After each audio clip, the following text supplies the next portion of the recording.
Hand clap to the massives. That wasn't a proper clap at all. Hand clap to the that we talking about, brothers and sisters. That we talking about. Hand clap to the massives. Out and large, all over the place, guys. Welcome back to another Mystelics reaction. Of course, if you are new to this channel, this is where I tend to react to a number of videos taking place in Dominica, the Caribbean, and the rest of the world. By extension, of course, I'm gonna be reacting to an audio, mainly an audio, I would say, of this year vibrations. But as you can see on the screen, guys, it is that of the updates that we noticed. This is actually from let me go up. This is of the 25th. We actually on the 27th, but this is actually on the 25th. So apparently there's 72 new cases, 0 PCR tests and antigens. I remember back in the day they were talking about antigens is not always accurate, which of course many of these could be false positives, brothers and sisters. Keep that in mind. Anyways, going down there, we see that there's a total active cases in Dominica of 381 as of the 25th of October, and so forth and so forth. Anyways, guys, continue along. Oh, by the way, guys, I also have to show that there were, this is 30 the passings of individuals. 30 of them have passed away. This is the new one right there as of yesterday, the 26th. Make sure you guys see it, and as you can see, there's 31 passings right there. I actually have the audio of the individual who supposedly passed away. Well, not the audio of the individual themselves, but there's something rather interesting when it comes down to another passing. Apparently it went from 72 to 31, and I guess it went up to 408. But this is the key factor here, guys. This is the key factor for us. It moved from 30 to 31, and I would like you guys to listen to this right there. This is one of the caretakers of the individual who apparently passed away, and of course this is what she had to say in this regard right there. Let me make sure I put up everything. All right. I forgot to balance. Let me balance the audio, guys. Let me balance it out. Sometimes them audios just want to just do what it want, man. You just want to go soft and quiet and take. Anyways, guys, with that said, let's just listen to this thing right there. This lady has not worked for years, and she's with me for 9 years.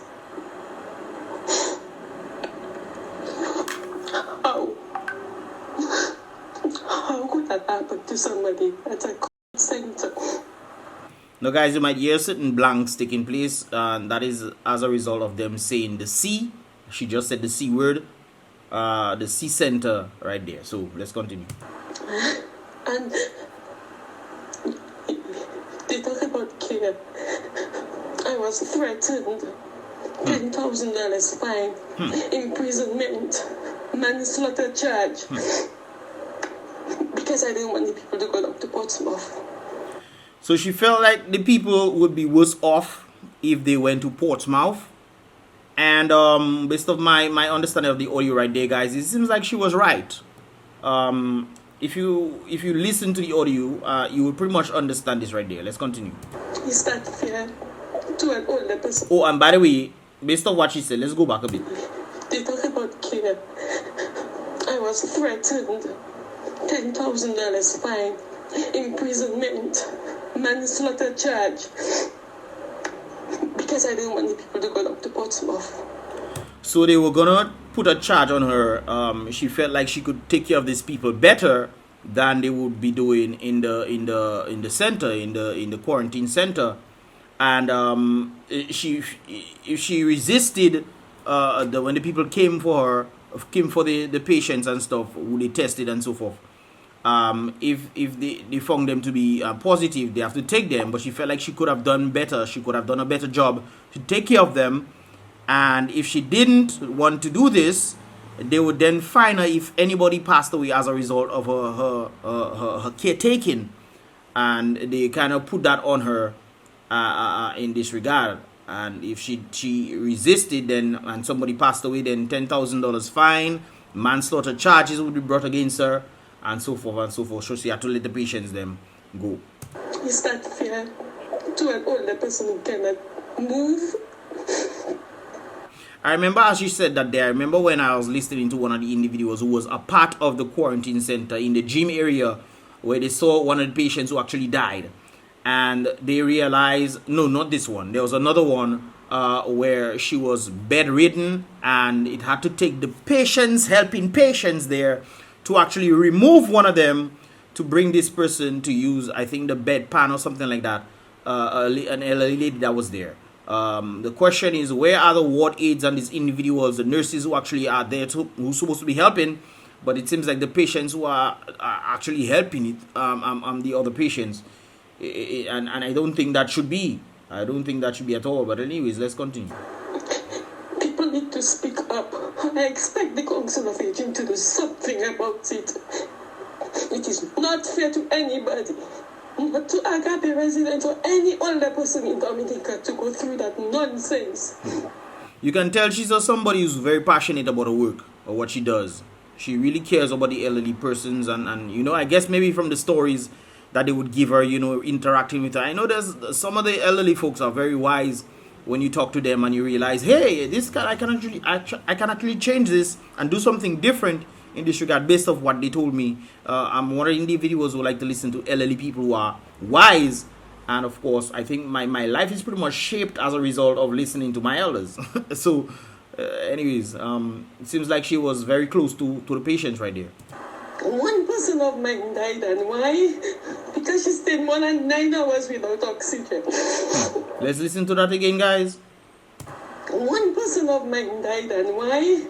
Because she stayed more than 9 hours without oxygen. So can you imagine, you really care about your job, and then they take these individuals to bring them in some place that is apparently better for them, and they apparently did not do a job well enough, where one of the patients stayed without oxygen for 9 hours, brothers and sisters.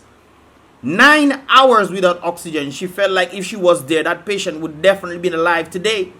But apparently in this COVID, in these Rona centers, and you guys know, I've done a few stories on this regard as well, from the very inception of quarantine coming into Dominica, into all that whole vibes that taking place right there, guys. It is very, very, very sad indeed. She felt like she would have done a much better job, paying attention and properly taking care of the patients who are in need of certain things. They went down there, and she lost a patient right there. So 9 hours and more with no oxygen in a COVID center. This is heartbreaking, and if we don't talk, we don't do something for our people, then we are not carers. Of course not. I agree for 100%. I've been saying this time and time over time again, guys. Something is going on up there. Something, the patients themselves who are inside, they're saying, but wait a while, the people who have been passing away, most times, I'm not saying that people wouldn't pass away and so forth as a result of whatever thing, you know, because I mean, most of the people who are passing away are elderly folks. But when the patients who are inside, they are saying, hey guys, you know, it's neglect that is taking place that is causing these patients to pass away. We are 31 now. This is not the first time we've been hearing this thing. So I've been asking, yo guys, somebody needs to go and check and see what is happening there, especially when it comes down to this situation right there. They should have some tally of when they check patients and then say, okay, we administer oxygen, this is what we did at this time, and so forth and so forth. They should have some sort of report. And the interaction, hey, we give medication at 9:53 p.m. and we give medication at 9:53 a.m., you know, and write it down, write the reports for each individual so you can actually see what was going on. And when you see these reports, then you'll understand what exactly was being taking place. 9 hours without oxygen is what this lady is stating, and a patient died, the patient she was caring for, and she's crying right there, brothers and sisters. She's literally crying because she felt like if the patient was with her, the patient would have been alive today. And when I say these things, some people want to say, oh, it's not so. Even one of the workers who does, she tell me she working inside there, and it apparently doesn't be so. And I tell her it's not me that's saying things, you know, it's the patients inside there that's saying things. It's the patients inside it that's saying things. One of my friends happened to end up in the quarantine the other day there, and she was telling me, okay, apparently they must have no link, because the way they treated her family inside there, the way they treated her is two completely different things. Maybe they knew that she knew me, and she would have definitely told me what was going on if anything. But when other situations go behind and closed doors and people don't know what is taking place, you have these kind of incidents taking place. And then I don't know if it's some sort of people they're trying to make, or is the elderly folks, they will die of natural causes or something. And these people would have probably been alive today if it wasn't for neglect, based on what the patients have been saying. And guys, I am saying this time and time over time, something needs to be done inside there. This is not the first time we hearing. This is not the first time I've been bringing out these kind of things. One of the persons that I was talking to, she saw 2 people pass away too while she was there in 1 week. 2 people pass away, and she had to say the same thing too. Neglect. There's a couple people who are messaging me, and of course they actually took their family out from one state and brought them into the St. James Center. I think this is where they actually make people go wow, asymptomatic, and they went there, and then from that time it broke off, and the person ended up passing away in the St. James Center. It's not just one; it's more than one of them where they took them. I tell you, boy, and nobody want to check to see what is going on, guys. It's not from me. I doing this now. This have absolutely nothing to do with me. But on the basis, still Dominicans. I guys, one thing with me, I like life, and I know other people will also cherish life if they understand life. Because after life, guys, there's after life, there's no more living on earth, you know, guys. That's it, you know. There's no more coming back. There is no more coming back.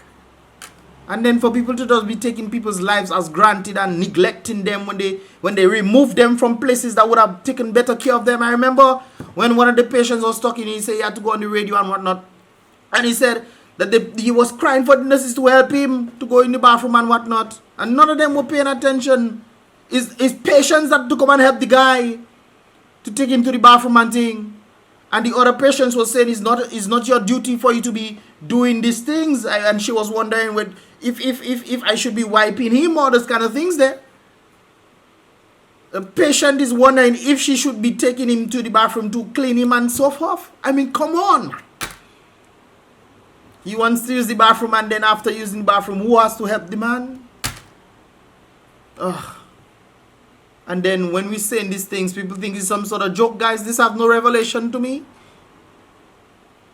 But something needs to be done, brothers and sisters. You cannot just have people, I know we forsaking the elderly folks, let them die. No, man. There's so much things that we need to learn from the elderly folks that we ourselves... Tell you, boy. I tell you, boy. Anyways, let's continue. We are not carers. We cannot keep silent to those things, because if somebody get an ulcer at the home, I am responsible, and that is one thing I always speak against. People shouldn't get bricked in a home. But before the threats that were made to me, all my people come back with some kind of something. What she say there? What she say? So all the people that take from the wherever she can take in. She said what? But before the threats that were made to me, all my people come back with some kind of something.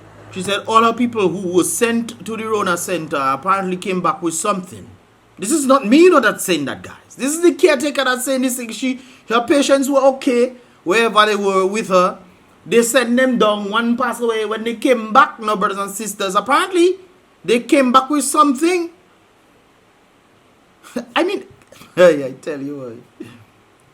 I have one that complained with her shoulder. She has a stroke on her right side. And this very arm is swollen. And she has pain. We cannot touch it. Whatever is being done to the people, it's not fair. Of course it's not fair. And when you go there, people cannot really go over there. Somebody needs to go and investigate over there, guys. I'm putting this out there because this is a concern. I understand if it's once this thing happen and then they rectify the problem and so forth. But if this, guys, if this continue happen, I'm always going to be putting out this information. Always. Trust me. I will always be putting out this information until something has happened. I mean, we can't just be allowing, the elderly folks, come on, man. And then they put a diagnosis of COVID that they die from. They are not dying from COVID. They are dying because of neglect. This is not my words, you know. This is not my words. And many patients have stated that same thing. No, guys, keep in mind, I'm not saying that all the time this is what is happening. But Magwesa, if you're doing something and you're taking care of people, you're supposed to be at the person 9 hours without oxygen. 9 hours. Anyways, guys, something needs to be done, eh? But kudos to this lady. Give this video a thumbs up for this lady right there for coming out, and despite the threats that they gave her, she still decided to come out and give the message right there. Guys, what am I? I'm just a reaction channel reacting to certain videos and then putting it out there so that something can actually happen. If it doesn't happen, then that is our fault. It's not one. Well, I doing my part, brothers and sisters.